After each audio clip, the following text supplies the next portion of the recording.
दोस्तों ऐसी क्या बात है कि कोई भी हिंदू मक्का में नहीं जा सकता? क्या सचमुच भगवान शंकर को मक्का मदीना के अंदर कैद करके रखा गया है? दोस्तों आजकल सोशल मीडिया पर यह न्यूज़ वायरल हो रही है कि भगवान शंकर को मक्का मदीना में कैद करके रखा गया है। तो आज के इस वीडियो में जानेंगे कि कितनी सच्चाई है इस दावे में और क्या काबा के अंदर भगवान शंकर की मूर्ति है? क्या काबा में मुस्लिम लोग शैतान को पत्थर मारते हैं वो कोई शैतान नहीं बल्कि भगवान शंकर है? और मुस्लिम लोगों को लगता है कि कोई हिंदू वहां जाकर पानी चढ़ा देगा तो भगवान शंकर वहां से आजाद हो जाएंगे। और क्या यही वजह है कि मक्का मदीना में हिंदुओं के जाने पर पाबंदी है?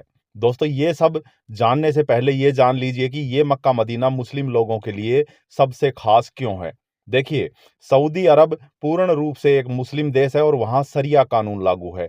और इस देश में सबसे ज्यादा मात्रा में पेट्रोलियम मिलता है, जिससे ये देश बहुत विकसित देशों में गिना जाता है। सऊदी अरब की मुद्रा रियाद है और इसके खास शहर हैं मक्का और मदीना, जो सऊदी अरब के लिए बहुत ही महत्वपूर्ण है क्योंकि हर साल यहाँ लाखों की तादाद में लोग आते हैं। हर मुस्लिम की यह ख्वाहिश होती है कि मरने से पहले एक बार वो हज जरूर जाए। दोस्तों ये जगह मुसलमानों के लिए कितनी महत्वपूर्ण है इसका अंदाजा आप इसी बात से लगा सकते हैं कि जब भी कोई मुसलमान नमाज पढ़ता है और वो दुनिया के किसी भी कोने में है तो भी वो मक्का की तरफ ही मुंह करके नमाज पढ़ता है। भारत में मुस्लिम पश्चिम की तरफ मुंह करके नमाज पढ़ते हैं क्योंकि मक्का हमारे देश के पश्चिम में स्थित है। इतना ही नहीं दोस्तों, मुस्लिम लोग का ये मानना है कि पश्चिम की ओर मुंह करके झूठ बोलना भी गुनाह है। जब मुस्लिम लोग हज यात्रा पर जाते हैं तो वहां काबा के चारों ओर चक्कर लगाते हैं, जिसे तवाफ कहा जाता है। और ये इसका सबसे महत्वपूर्ण भाग है क्योंकि इसके बाद वो मदीना में जियारत करने भी जाते हैं। मदीना वो जगह है जहां मोहम्मद की कब्र है, लेकिन आजकल लोग कह रहे हैं कि काबा के अंदर शिव जी की मूर्तियां हैं और ऐसे ही कई पोस्ट सोशल मीडिया पर वायरल हो रहे हैं।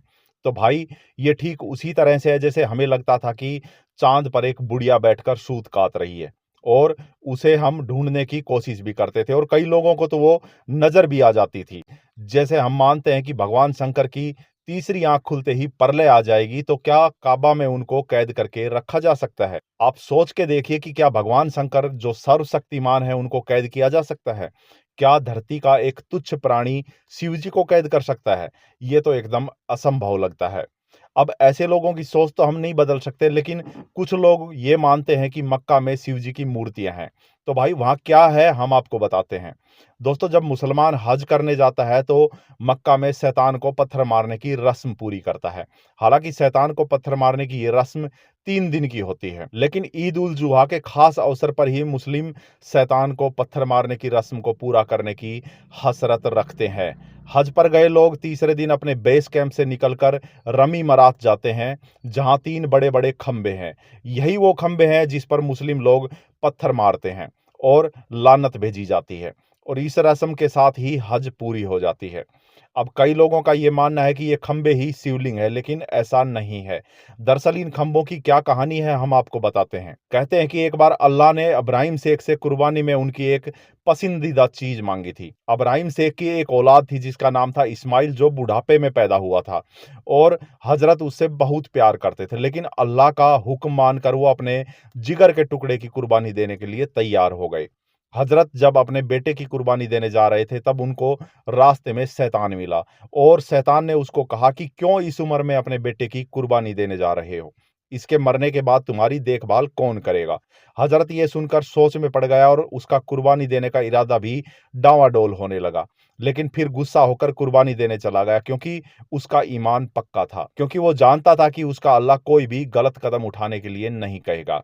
दोस्तों हजरत को लगा कि कुर्बानी देते समय वो भावनाओं में ना बह जाए, इसलिए उसने अपनी आंखों पर पट्टी बांध ली थी और ये जज्बा देखकर खुदा ने एक मेंढे को भेज दिया और हजरत को कहा कि उसको बेटे की कुर्बानी देने की जरूरत नहीं है। और तभी से कुर्बानी की रस्म चली आ रही है और मुसलमान हर साल ईद पर कुर्बानी देने के बाद हज जाकर उस शैतान को पत्थर मारते हैं जिसने हजरत को बरगलाने की कोशिश की थी और ये वादा करते हैं कि शैतान उनको कभी नहीं बहका पाएगा। दोस्तों ये कोई शिवलिंग नहीं है, बल्कि ये वो 3 पत्थर हैं जिसको मुसलमान शैतान समझकर पत्थर मारते हैं। कुछ लोग कहते हैं कि ऐसा कुछ नहीं है, तो हिंदुओं को वहाँ क्यों नहीं जाने दिया जाता?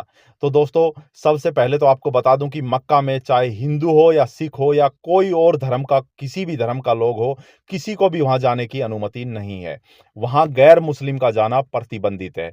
और दूसरा ये कि सऊदी अरब एक इस्लामिक देश है और वहाँ पर इस्लाम के अनुसार शरिया कानून चलता है।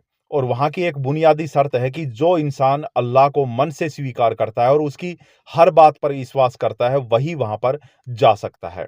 वहाँ जाने के लिए आपको इस्लाम धर्म स्वीकार करना पड़ेगा और सबसे बड़ी बात ये है कि हर देश में जाने के लिए वीज़ा की ज़रूरत होती है और इसके लिए बहुत सी शर्तें होती हैं।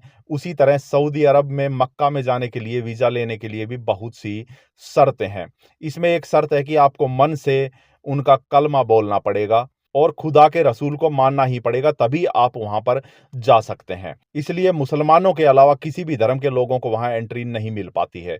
दोस्तों ये उस देश का कानून है और सऊदी अरब के वीज़ा पर पहले ही लिखा होता है कि अगर आप किसी अपराध में पकड़े जाते हैं तो सज़ा होगी सज़ाए मौत।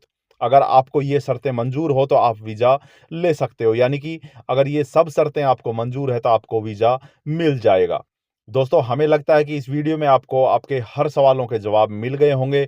ऐसे ही वीडियो देखने के लिए चैनल को सब्सक्राइब ज़रूर करें और वीडियो को लाइक और शेयर करना बिल्कुल ना भूलें। वीडियो देखने के लिए आपका धन्यवाद।